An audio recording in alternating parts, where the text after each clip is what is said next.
How Groundhog's Garden Grew by Lon Cherry. The little groundhog was hungry, beautiful, scrumptious, irresistible, he exclaimed, as he crept into a neighbor's lovely vegetable garden. He was nibbling on some fresh green lettuce when a squirrel rushed down from a tree. Little groundhog, Squirrel scolded, this food does not belong to you. If you take food that belongs to others, you will not have a friend in the world. Why don't you plant your own garden? I'm sorry, little groundhog told her, embarrassed, but I don't know how.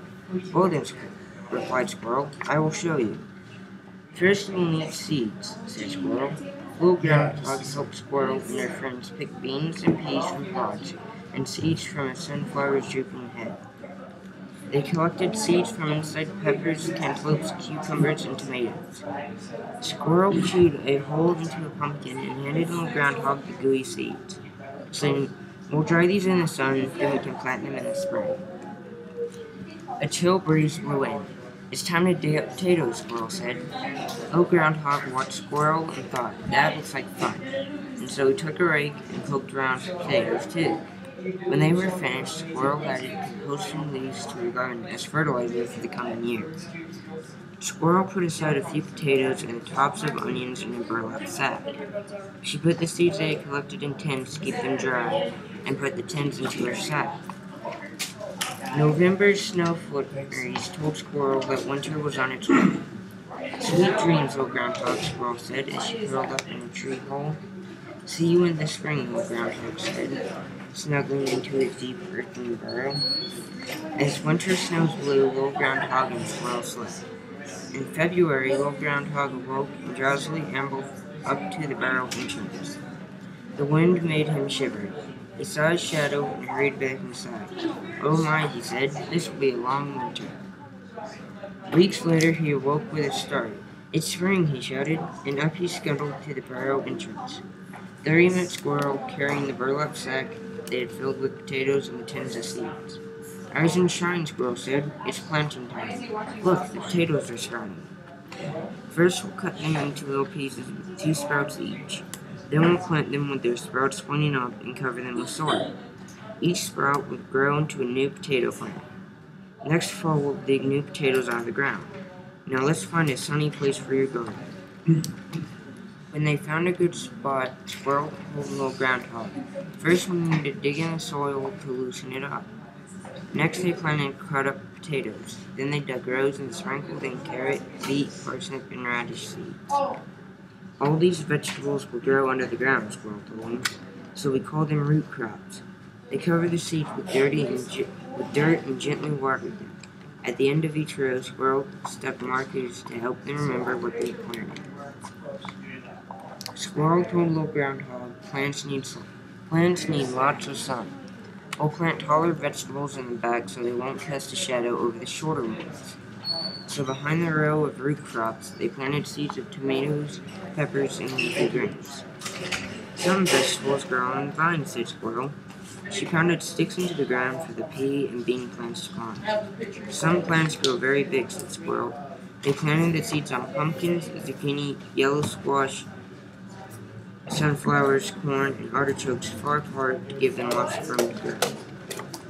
The next day, Squirrel said, let's visit my garden. I want to show you the plants that come up year after year all by themselves.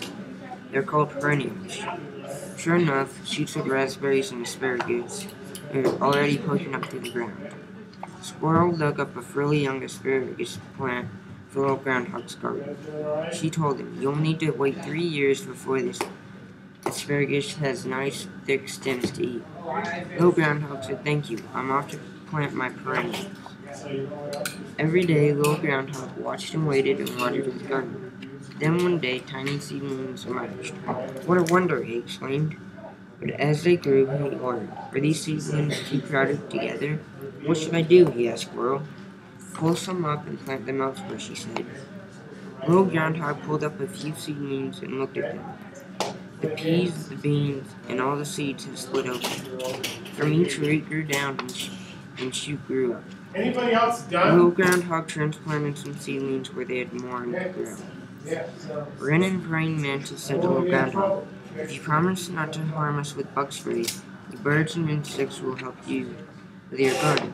We will eat the harmful insects out of your plants, Little Groundhog promised. As the weeks passed, plants grew and blossomed. Bees, flies, and butterflies came to eat the sweet nectar and carried pollen from flower to flower. They told Little Groundhog, the wind, the rain, and we insects pollinate your flowers so they can become fruits and vegetables.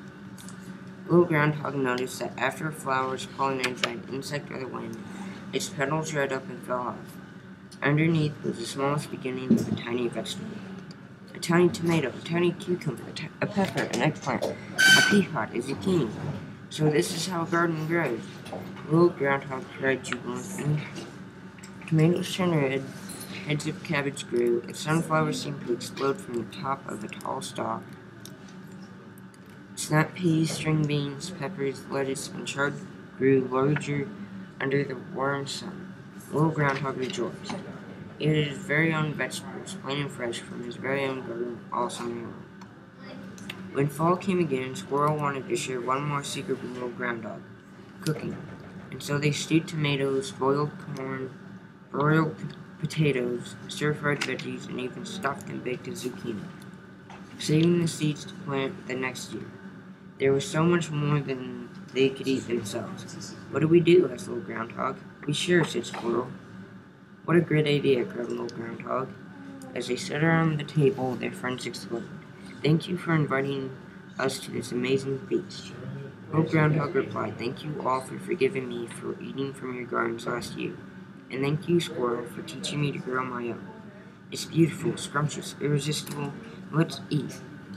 What a fortunate creature I am, he thought. Delicious, nutritious, homegrown food, and wonderful friends to share it with. Little Groundhog grew into a big groundhog and became known far and wide for his annual Thanksgiving dinner. And that is how groundhogs garden grew.